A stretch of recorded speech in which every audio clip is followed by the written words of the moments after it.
Kita suka percaya satu kebohongan yang terdengar heroik. Kalau aku cukup kuat, aku pasti berubah. Padahal dalam hidup nyata yang sering menang bukan tekad, tapi lingkungan. Dan selama kita masih menyalahkan diri sendiri, kita jarang percaya.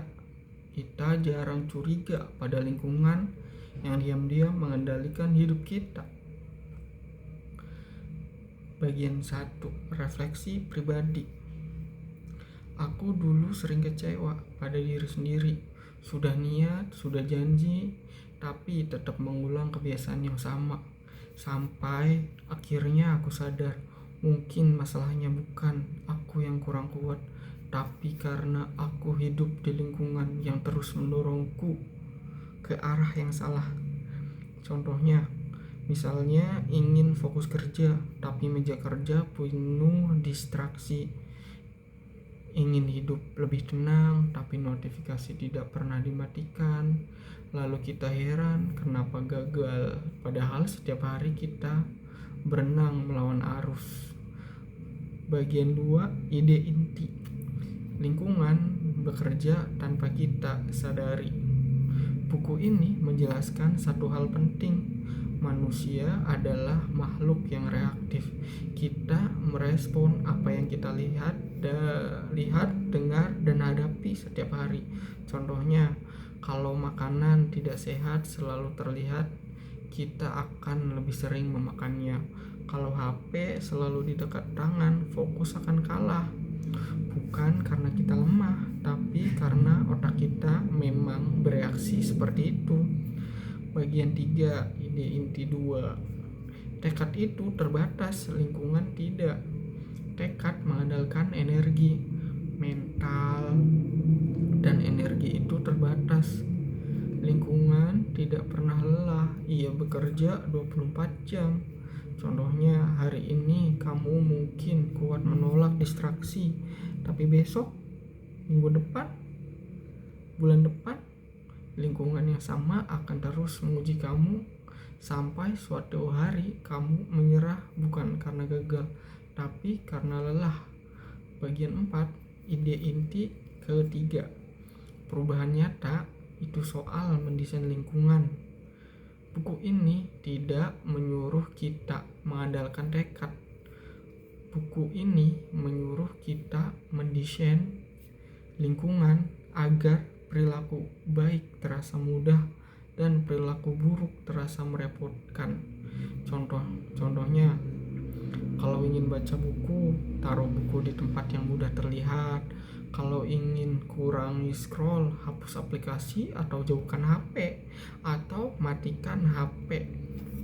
Bukan jadi lebih kuat, tapi membuat pilihan yang salah. Jadi tidak praktis. Bagian 5, refleksi paling jujur. Bagian yang paling menyakitkan dari ini adalah satu hal. Selama aku menyalahkan kurangnya tekad, aku tidak perlu mengubah apapun di sekitarku. Dan itu nyaman, karena mengubah lingkungan berarti mengakui bahwa banyak kegagalan bukan karena nasib, tapi karena aku membiarkan hidupku didesain sembarangan. Bagian 6, kita meremehkan hal yang sering kita lihat. Masalah dengan lingkungan adalah satu hal. Kita jarang menyadari pengaruhnya karena ia selalu ada. Hal yang sering kita lihat terasa normal, padahal justru itulah yang paling membentuk kita. Contohnya, kalau setiap hari kita melihat layar, hidup terasa harus selalu cepat. Kalau setiap hari kita melihat orang pamer hasil, kita merasa tertinggal. Bahkan saat hidup kita sebenarnya baik-baik saja. Bagian 7, lingkungan membentuk standar hidup kita. Tanpa sadar, lingkungan menentukan apa yang kita anggap normal normal capek, normal sibuk, normal menunda. Dan saat kamu dianggap biasa, perubahan terasa aneh. Contohnya, kalau di sekitarmu semua orang begadang, tidur cukup terasa seperti kemalasan. Kalau semua orang sibuk tanpa arah, hidup tenang terasa seperti kalah. Bagian ke-8, kita bukan hidup sendiri, tapi terbentuk bersama.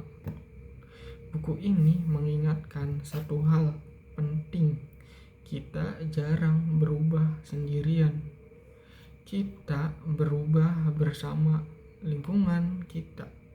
Contohnya, orang yang mulai olahraga sering bertahan bukan karena tekad, tapi karena lingkungannya mendukung, seperti ke tempat gym, coachnya mendukung, PT-nya juga. Sebaliknya, kebiasaan baik sering mati, bukan karena lemah, tapi karena sendirian.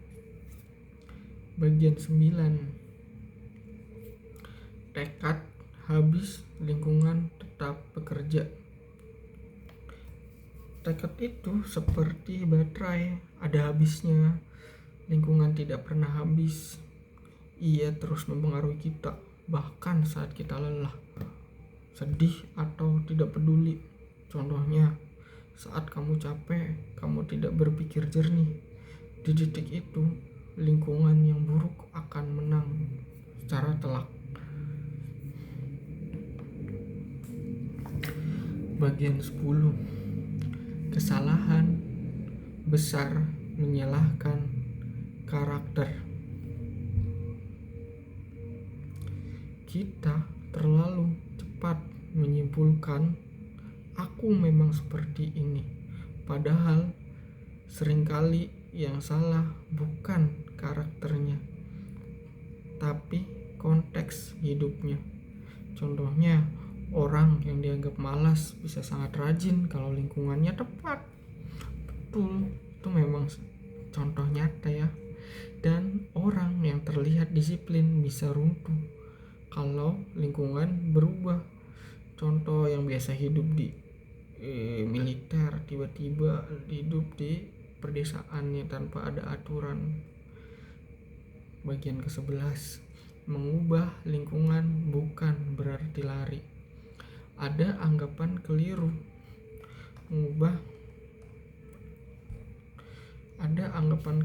mengubah lingkungan itu berarti lari dari masalah. Padahal seringkali itu justru bentuk tanggung jawab. Contohnya, menjauh dari distraksi bukan tanda lemah. Itu tanda kamu sadar bahwa hidupmu terlalu berharga untuk diserahkan ke kebiasaan acak. Bagian 12, perubahan besar dimulai dari hal sepele. Buku ini tidak menyuruh perubahan ekstrim. Justru sebaliknya, perubahan dimulai dari hal kecil yang sering diremehkan.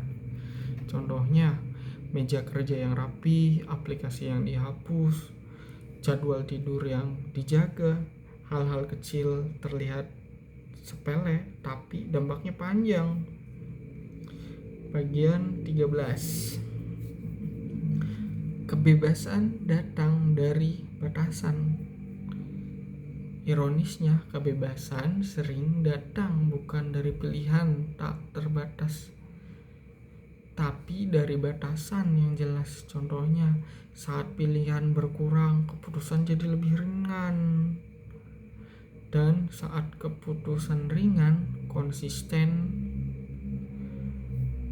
jadi mungkin. Konsistensi ya, dan saat keputusan ringan, konsistensi jadi mungkin. Bagian 14, refleksi paling jujur. Yang paling tidak nyaman dari semua ini adalah satu hal. Kalau lingkungan punya pengaruh sebesar ini, maka banyak kegagalan dalam hidupku bukan karena nasib, tapi karena aku membiarkan hidupku didesain sembarangan. Bagian 15. Kedewasaan adalah mengakui pengaruh. Menyadari pengaruh lingkungan bukan berarti menyalahkan luar. Justru sebaliknya, itu berarti mengakui tanggung jawab. Aku punya kuasa untuk mengubah apa yang mengelilingiku.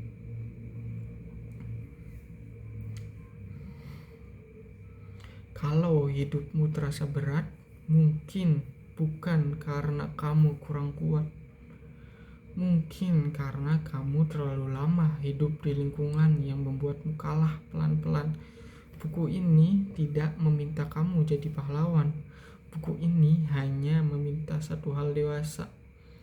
Berhenti menyalahkan diri sendiri dan mulai jujur pada apa yang setiap hari kamu izinkan membentuk hidupmu. Besok kita lanjut. Kita bicara tentang kebiasaan kecil yang terlihat sepele tapi diam-diam menentukan arah hidup.